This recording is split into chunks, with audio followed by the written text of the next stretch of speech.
Amis internautes, bonjour, bonsoir, à quel moment vous regardez cette vidéo. Je fais une vidéo spécialement pour réparer un disque dur externe. Malheureusement, beaucoup de personnes croient que lorsque leur disque ne fonctionne plus sur leur système d'exploitation, XP, Windows 7, Windows 8, qu'il est bon pour la casse. Ce n'est pas vrai. En réalité, la majeure partie des disques sont toujours récupérables et réparables. En quoi la durée de vie d'un disque dur externe n'est pas due à la matière première, à savoir le disque, mais sa composition au niveau circuit imprimé.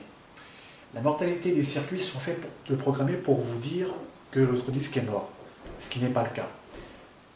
Le circuit en question est programmé pour une certaine durée de vie, à savoir le nombre de fois que vous mettez démarrer, éteignez votre disque, et une fois que ce quota est atteint, pour l'ordinateur, votre disque est mort. Or, ce cas-là, exemple ci-dessous, lorsque vous branchez votre disque de cette façon,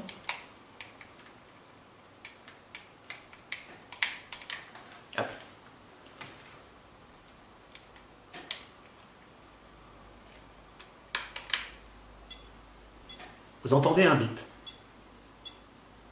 Ce signal dirait que votre disque dur est mort, externe. Et là, vous vous dites, mais comment récupérer mes données photos, vidéos, musique et autres? Si je rachète un disque, qui est une grosse dépense, à savoir que quand vous rachetez ne serait-ce qu'un disque qui soit de bas de gamme, entre 500 gigas ou plus, à savoir 1, 2, 3 Tera, vous vous dites que j'espère que mon prochain disque aura une durée de vie beaucoup plus longue. Et ce n'est pas le cas. Le disque, lui, n'a rien. Il est toujours récupérable, il n'est pas cassé. Sauf si, bien sûr, cas échéant, vous aviez cassé, vous avez fait tomber malencontreusement votre disque, à savoir tête de lecture ou plateau qui aurait bougé. Là, pour récupérer, c'est beaucoup plus difficile. Mais là, dans cette situation, comme vous entendez bien le bip, le disque peut paraître mort. Alors, aïe. Beaucoup de personnes croient que si vous l'emmenez faire réparer dans ce qu'on appelle les solutions de fortune, à savoir les emmener dans une grande société de laboratoire pour faire un confinement, pour récupérer à la base du disque dur à nu, c'est une connerie.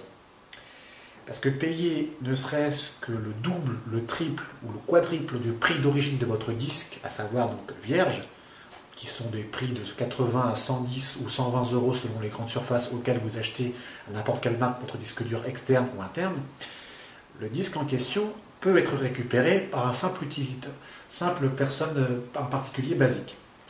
Démonstration en image. Tout d'abord, regardez par vous-même le disque dur externe. Celui-ci est tout simplement donc fixé bien sûr à la base par son système de boîtier dans le circuit imprimé de la boîte, normalement qui est très simple entre guillemets à retirer en levant délicatement votre disque de cette façon. Vous le relevez pour le décrocher de sa connectique ici. Et voilà. Maintenant, faisons une petite expérience pour vérifier la chose. Je rebranche donc ceci sans le disque.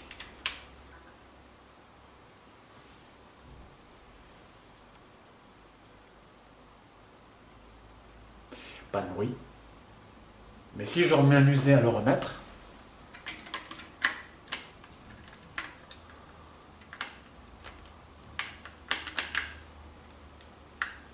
hop. Ah, il faut toujours faire attention que le petit papier d'aluminium ne se prenne pas dans les fiches de connectique dès la mise de départ. Voilà. Alors si je le retire, il n'y a plus de bruit. On peut penser que c'est le disque. Et c'est là justement où c'est la plus grande arnaque de ce siècle, à savoir pour faire consommer les gens de racheter un disque ou autre.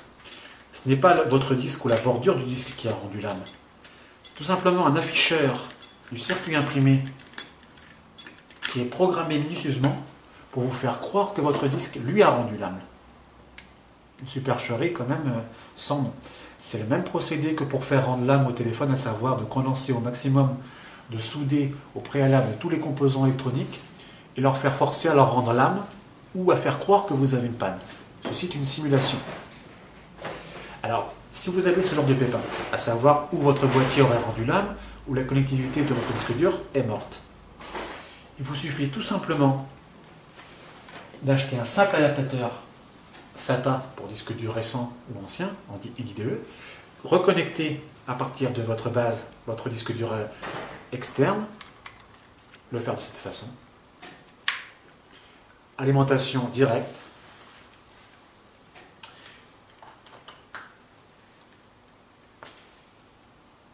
Et le disque fonctionne.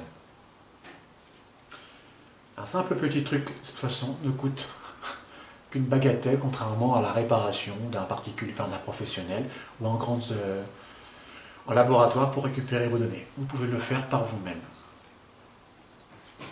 Et enfin, pour finir cette vidéo, voici une solution qui serait peut-être la seule solution acceptable et plausible pour un simple particulier de réparer son disque dur interne ou externe à l'intérieur du cœur du problème. Si jamais, je dis bien si jamais, votre disque malencontreusement tomberait, que l'un des plateaux, comme vous pouvez voir sur ces deux modèles d'anciens disques durs, tomberait, se serait décalé dans le mécanisme du roulement de celui-ci, ou que la tête de lecture soit morte, ou soit cassée. Comme pour certaines personnes qui auraient démonté leur disque pour voir de quelle manière cela fonctionnerait ou non, voici à peu près une représentation, un petit peu de manière incongrue, le disque en lui-même. Imaginez que mon doigt en question soit donc la tête, où serait la petite tige de la tête métallique de votre disque, qui irait de manière donc extérieure donnée de votre disque. Si la tête était abîmée, ou comment dirais-je, détruite, ou bloquée, elle serait complètement inerte. Il n'existe pas en grande surface, chez un grossiste, chez un professionnel, de racheter une pièce de cette envergure. Elles sont pratiquement introuvables et ne sont pas faites spécifiquement pour récupérer ou réparer directement un disque dur. Il y aurait une solution qui serait faire comme pour un magnétoscope, pour les anciens magnétoscopes, à savoir que le rouleau où contenait les têtes de celui-ci pouvait être changé et remis sur un nouveau magnétoscope. Ce procédé a fait pas mal de temps, il n'a pas été réexploité par la suite, mais le principe de la tête de lecture d'un disque est le même procédé. À savoir que, à peu près ici, en haut du sommet de votre surface de plateau de disque, vous avez une partie d'un petit circuit imprimé qui est vissé avec la mèche de la tige justement de lecture.